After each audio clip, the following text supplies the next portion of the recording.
This show is listener supported.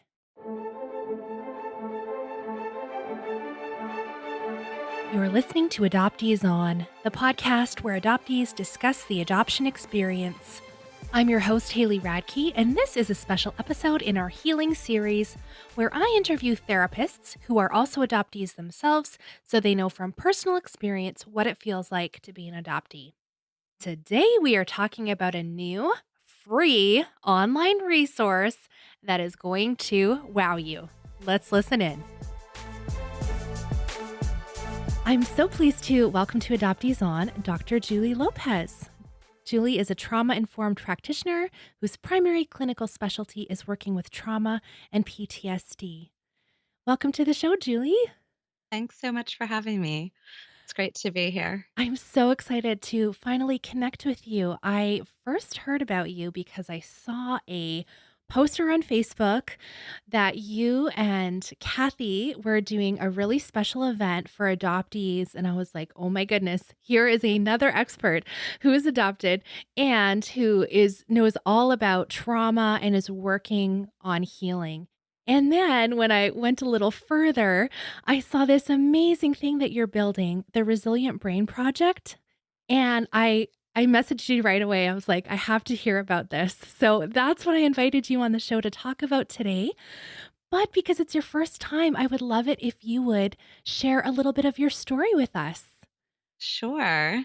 I will definitely share a little bit of my story, but I just wanted to know because I know you were looking a little deeper. Did you happen to notice that Adoptees On is referred to in the Resilient Brain Project? I did, and I was so, so happy. Yeah, and I'll go more into that, but I thought that was great that you reached out. Thank you. So I don't know, I'll give you the backstory before the relinquishment. My first mother was 15 years old when she was dating a cool older guy from a different school. They had a little summer romance, and she experienced date rape. She never talked to him again, and then found out a couple months later that she was pregnant with me. So she dropped out of school. She was one of the mothers who went away and told family and friends that she was going to study on the West Coast of the US. She lived on the East Coast, but she was about 20 minutes away at a home for unwed mothers, had me, and I stayed in an orphanage type of setting for about 2 months and then was adopted by my family in Washington, D.C. I have been in reunion for 24 years with my first mother, and I'm mostly in reunion with my first father's family, but not him so much. Although I've met him, at the time I met him, he didn't know who I was, and that's a much more complicated story. So that's a little bit more recent. And I would say I've just been on a journey for more than half my life at the time when I first even thought it was something that I needed to look into. I wasn't really awake yet. And I was actually working as an engineer. I have my first degree in systems engineering. And sometime in that journey, I went back to school, got my master's, and then my PhD focused on clinical social work. And in that whole time period of therapy and personal discovery, I came to just understand how profound my own personal experience had been on my sense of self and my place in the world. So that might not be the version of my adoption story you wanted to hear, but I think it's relevant to my personal passion for working in the healing field and the types of things that I commit my time to and what I've been studying for the last couple decades plus. Absolutely. That's exactly what I was hoping to hear as your story. And it's so interesting to me what drives adoptees to go into the healing fields like this. And you mentioned this word awake. Can you talk a little bit more about that? I hear everyone saying coming out of the fog, but I think maybe that's what you're referring to there. Absolutely. When people talk about the great sleep or coming out of the fog, they're talking specifically about the adoptee's journey.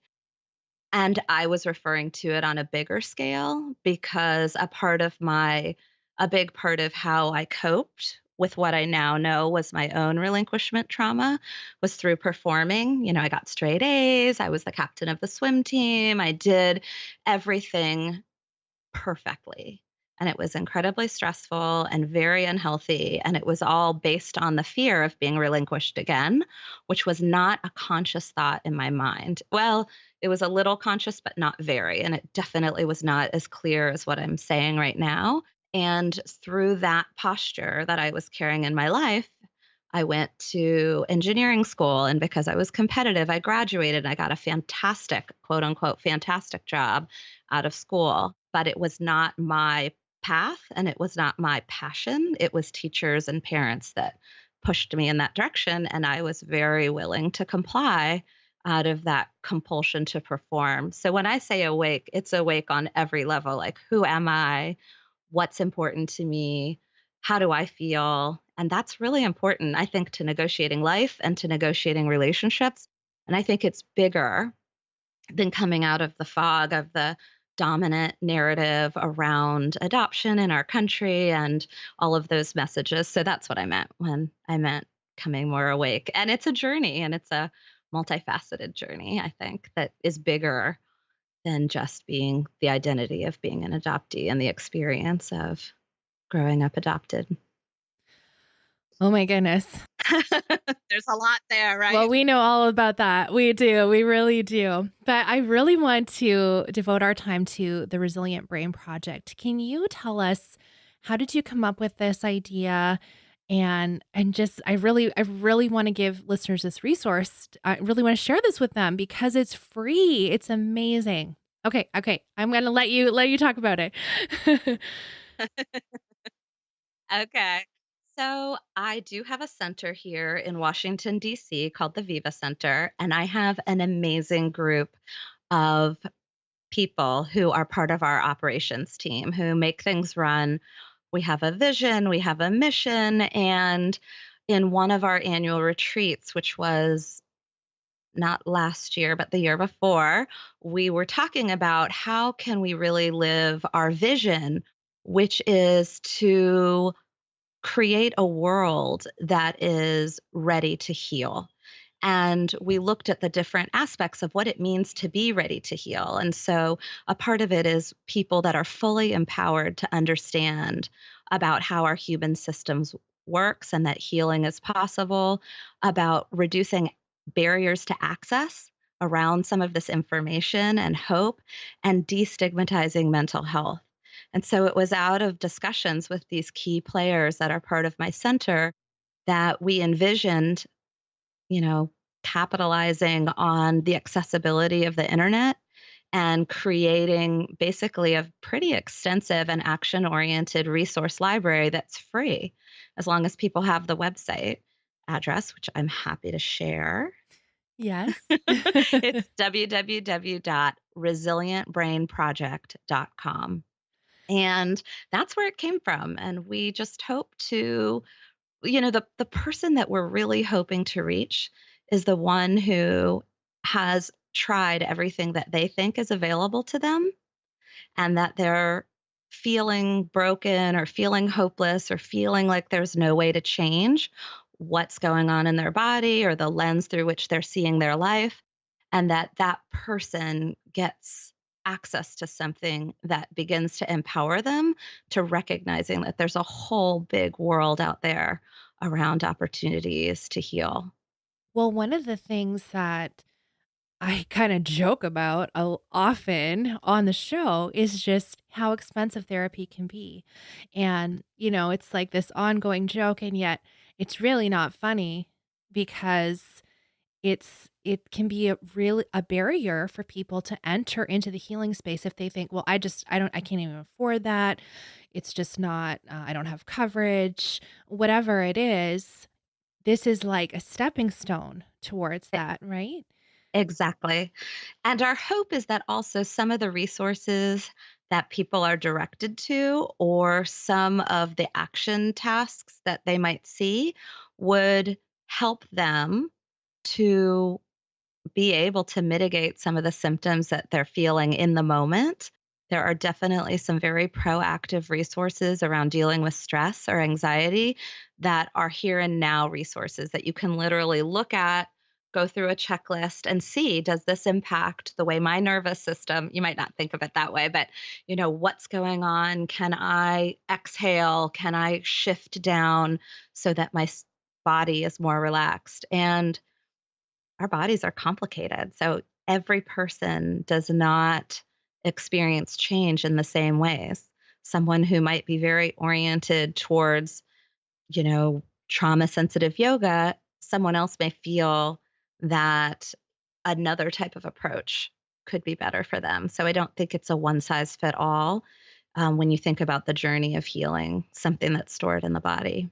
Yes, and so you just mentioned one of those, sections is, like, action. So you've got 5 different categories throughout your whole site, which has multiple categories for people who are looking for help. And this isn't necessarily all adoptee specific that we're talking about today, and yet you do have that as a I saw it in multiple places, Yes. things that adoptees could access that are adoptee specific Yes. or other people that are a part of the constellation. Going back to that, those 5 categories, actions for right now, so actions for now, Yes. for allies, you're not alone, master the subject, and advocate. Can you talk about those 5 and why you felt those were so important to include? This was such a complicated process because we wanted the end product to be simple.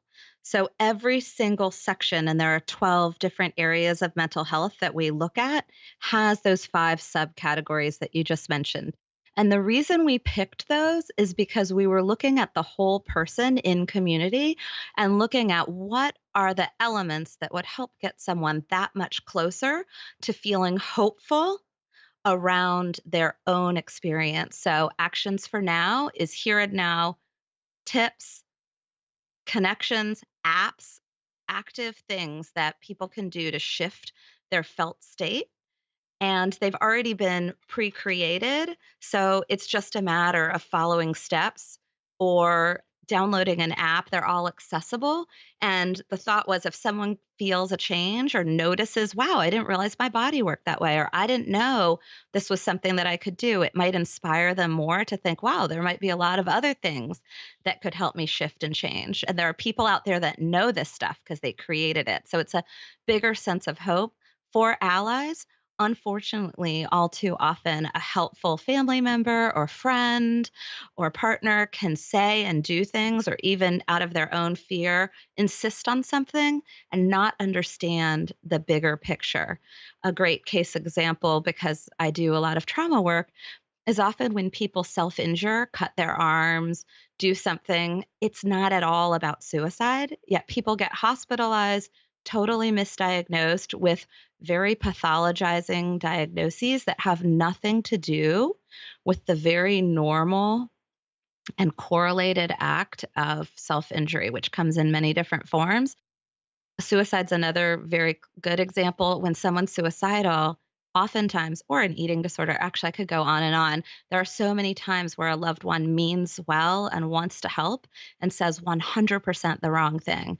And since we're on Adoptees On, I'll say, when someone says something like, but your life was so perfect, why would you feel bad? They don't want you to feel bad and they care about you and love you, but when they do that, they're totally negating and not validating a very normal experience. So the For Allies section was really about trying to help prevent those type of ruptures by giving a bigger context and resources for the allies that truly have good intentions but are missing the boat, and that they can get support because it's hard to be in that position where you don't have direct power. You're not alone, also very important around normalizing an experience.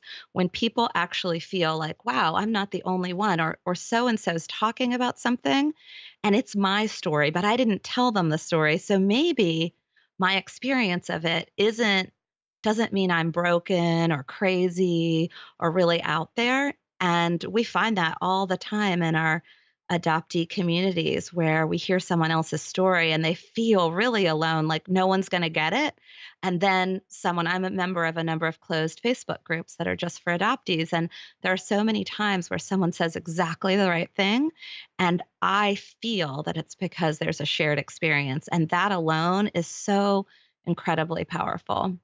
Master the subject, all about science, all about how our bodies work, all about statistics, all about information, and all about being empowered to advocate for yourself, which leads to the fifth one, which is about advocacy.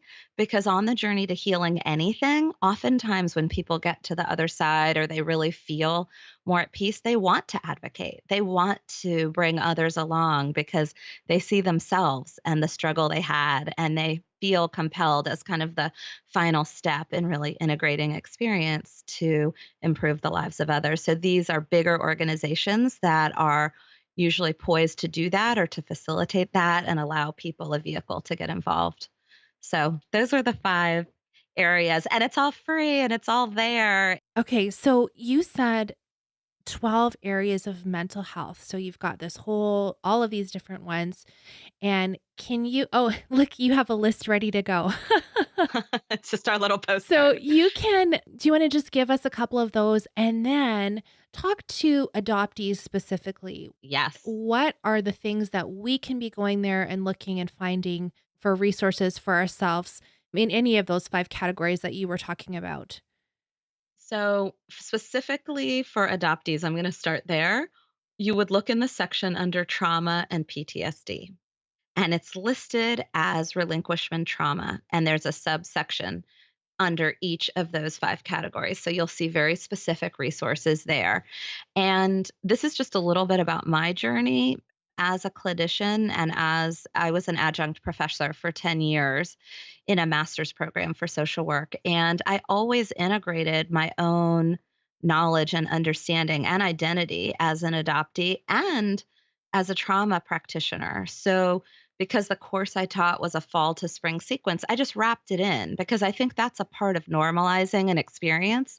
And so I love that personally about this particular resource is that it's just wrapped in as one of many different types of things that people can experience instead of it being a big taboo subject or very threatening to the popular narrative.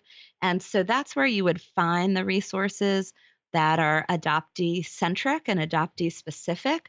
But I'm going to be honest with you, every section, because we're people and we have these complex lives, every section could be a benefit to an adoptee, but that's where you're going to find the language that really speaks to the adoptee experience. And I think importantly, validates the concept of relinquishment trauma and some of what it means to grow up adopted, which are two separate things that people can, depending on the way that it metabolizes in their day to day life, can experience a lot of symptoms around. Mm, definitely. What are some of the other 12 areas? Stress, relationships and sexuality, confidence, grief and loss, life changes, depression, anxiety, addictions, the trauma and PTSD section, which already mentioned, and then identity and discrimination. Yeah, so I think we'd check a few of those boxes. Yeah, and those are, we, especially now, it's very accepted and normalized that eating healthy and exercising is good for your system. Well, our system also has emotional and psychological mapping, and the way that our bodies work and our minds work and how we relate to ourselves and others is what we're going after when we're talking about being mentally healthy. So, like I said, a big part of the Resilient Brain Project is giving it a title that has some biological connections to it because we really do know how to rewire our brains in different types of ways and how to improve brain function, not just through psychotropic medication, but through other brain based interventions. And so, kind of saying, hey, this is a part of our body and this is a part of our human system and it's resilient and we can make changes. And this is how we integrate experiences that can be traumatic, disempowering, that impact our sense of selves, our identity, was really important to the mission of putting together this resource. And what does being resilient mean to you? Resilience to me is about having the tools and the ability to get through something that's difficult. So, getting through a difficult time, getting through a difficult experience, and being able to find your way to not just survive it, but pull the pieces back together to be able to thrive, not as if something never happened, but in spite of and because of finding ways to really thrive in your current day life. I love that. I love that. And so many of us are just sort of feel like we're always just kind of treading water and trying to get by.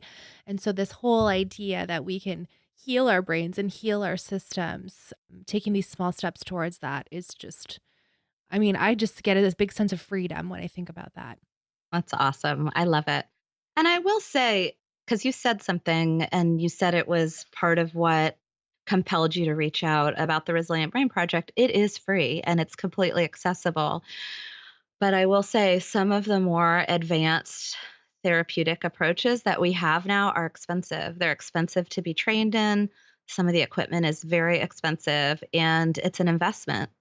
One of the pieces of equipment we have here, which is a neurofeedback system, was over $20,000 for us to purchase. And then each person who got trained, which is beyond a master's or PhD, spent another couple $1,000s. And, it's best practice to do ongoing supervision. So it is expensive.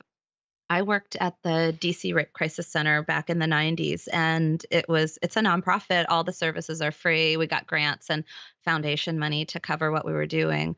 And that was actually how I got my first level of EMDR training because there was a humanitarian assistance program that was part of the EMDR International Association that sponsored the training because they wanted to make it more accessible to the front line where people had experienced trauma. And these tools can make a profound shifts and they're shorter. I just wanted to say that because I know money can feel like a big barrier, but most people would get heart surgery if they knew they needed it, or they would, get pretty radical about losing weight or about exercising if they had a heart attack and they're recovering, when it's really a serious thing. And I unfortunately have seen people who've ended their lives because they're in a lot of pain or they're having really extensive symptoms that put them in the hospital. And so I would just like to add one other thing is that some of these very effective treatments can be short. They're not long. They're not like 5-year investment in insight oriented type of therapy, relationally based. They can be shorter. I've had clients for 2 months, 3 months, depending on the presentation. So I don't want to oversimplify it, but it's been pretty radical, the changes that can be made in a shorter amount of time. That's fantastic. There's different levels for all of these. I'm just like this huge range, right?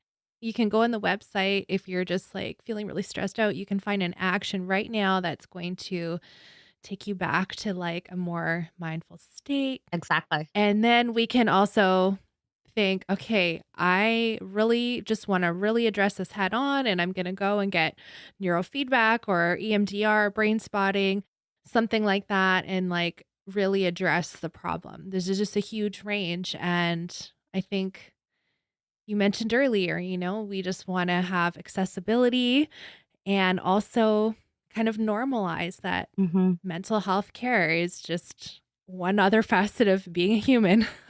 Totally. Yeah. That's right. Yeah.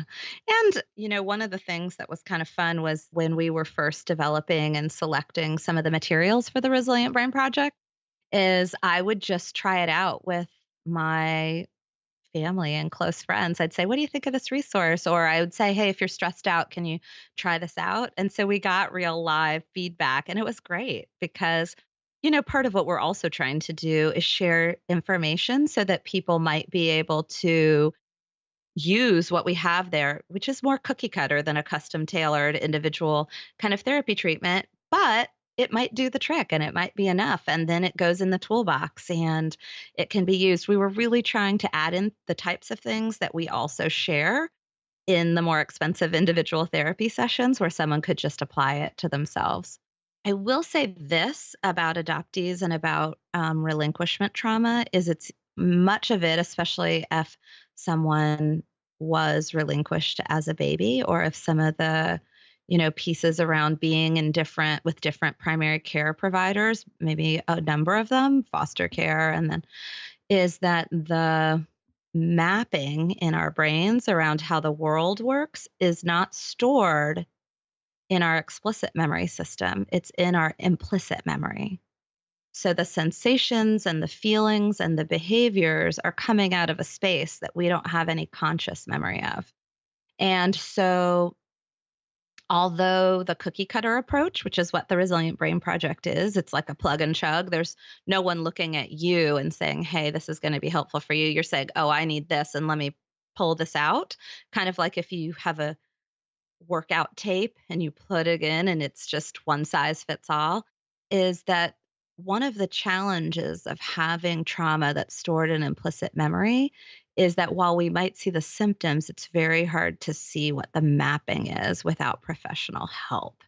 So I think of this as like a great tool that can be used and hopefully avoid a bunch of expensive therapy experience. But if you really want to get into the custom tailored piece, and you think that some of what you're storing is from your implicit memory, then you're going to need or probably be inspired to do a little more custom tailored work for a little time. So, but our goal is to try to cut down the amount that you have to do that.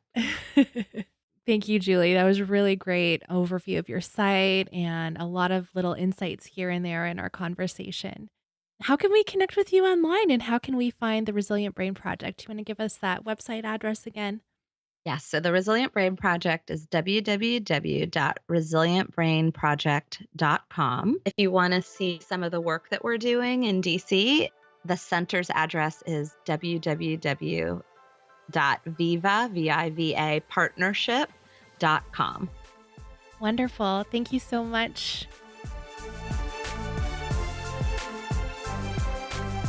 You can find show notes for this episode and every episode of the Adoptees On podcast on our website, adopteeson.com.